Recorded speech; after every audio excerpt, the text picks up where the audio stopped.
बहुत समय पहले 5वीं या 6वीं सदी की बात है। एक बौद्ध भिक्षु थे जिनका नाम बोधिधर्मा था। उन्हें बुद्ध धर्म का प्रचारक भी कहा जाता था, भारत से चीन तक। महात्मा बुद्ध के बाद बोधिधर्मा थे जो बौद्ध धर्म का बहुत बड़े प्रचारक बने। यह कहा जाता है कि जब बोधिधर्मा चीन गए तो चीन के राजा उन्हें मिलने आए। उन्होंने कहा कि मेरा मन बहुत बेचैन है और अशांत है। आप एक महान संत हैं और मैं आपकी प्रतीक्षा कर रहा था। कृपया मुझे बताइए कि मैं अपने मन को कैसे शांत कर सकता हूँ।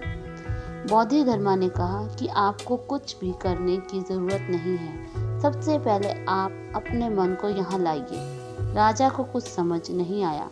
बोधिधर्मा ने फिर कहा कि आप सुबह 4 बजे आइए जब यहाँ कोई ना हो।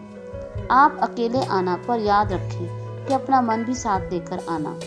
राजा सारी रात सो न सका। उसने कई बार अपने विचार बदले कि वहां जाऊं या ना जाऊं। उसने सोचा, यह आदमी पागल लगता है। इसका क्या मतलब है कि अपने मन को साथ लाना, भूलना मत। पर वो आदमी इतना चमत्कारिक था कि राजा अपना विचार बदल नहीं सका। उसने सोचा, जो भी हो मैं जाऊंगा।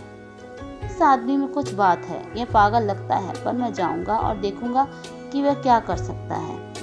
राजा सुबह 4 बजे वहां पहुंच गया। बोधिधर्मा अपने सहयोगियों के साथ बैठा था। उसने राजा को कहा, आप आ गए, पर आपका मन कहाँ है? आप उसे लाए या नहीं? राजा बोला, तुम क्या कह रहे हो? अगर मैं यहाँ हूँ तो मेरा मन भी यहीं है। मन कोई चीज नहीं है जो मैं इसे कहीं भूल आऊं। यह मेरे अंदर है। बोधिधर्मा बोले, इसका मतलब यह है कि मन आपके अंदर है। अब आप आंखें बंद करिए और उसे ढूंढिए कि वह कहाँ है। जब आप उसे ढूंढने में कामयाब हो जाते हैं तो तुरंत मुझे बताइए, मैं इसे शांत कर दूंगा। राजा असमंजस में था, फिर भी उसने बोधिधर्मा के कहने के अनुसार किया। उसने आंखें बंद कर दी और अपने मन को ढूंढने लगा। उसने बहुत प्रयत्न किया, भीतर तक झांका। वह जितना अंदर झांकता उतना ही उसे मन नहीं मिलता। वह सचेत हो गया कि मन नहीं है। मन एक क्रिया है। यह कोई वस्तु नहीं है जिसे कोई ढूंढ सके।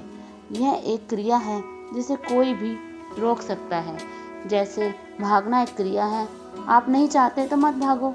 उसे पता चल गया कि मन विचारों के झुंड की तरह है जो अवचेतन मन में पैदा होते हैं। अगर आप जागरूक हैं तो मन नाम की कोई चीज़ नहीं है। कुछ समय के बाद राजा ने अपनी आंखें खोली और उसने बोधिधर्मा के आगे सिर झुकाया और कहा, पहले मुझे मन का पता नहीं था जब तक मैंने इसे ढूंढा नहीं था, पर अब मुझे पता चला है कि मन नाम की कोई चीज़ नहीं है। बोधिधर्मा ने कहा कि इसका मतलब यह है कि मैंने आपके मन को शांत कर दिया है। यह कहता है, जब भी आप बेचैन महसूस करते हो अपने अंदर झांको और पता करो कि बेचैनी कहाँ है। जब आप उसे ढूंढने की कोशिश करोगे तो आप भीतर खुद को पाओगे जो कि बहुत ही शांत है। इसी तरह यदि हम अपनी जिंदगी में देखते हैं कि बहुत से लोग बेचैनी का अनुभव करते हैं, ये विचार हमें शारीरिक कष्ट से ज़्यादा कष्ट देते हैं। पर सच यह है कि मन कुछ भी नहीं है। मन एक विचारों के बादलों की तरह है जो चेतन मन में पैदा होते हैं। पर जब हम जागरूक हो जाते हैं और उन विचारों को देखना शुरू कर देते हैं तो वह शांत हो जाते हैं।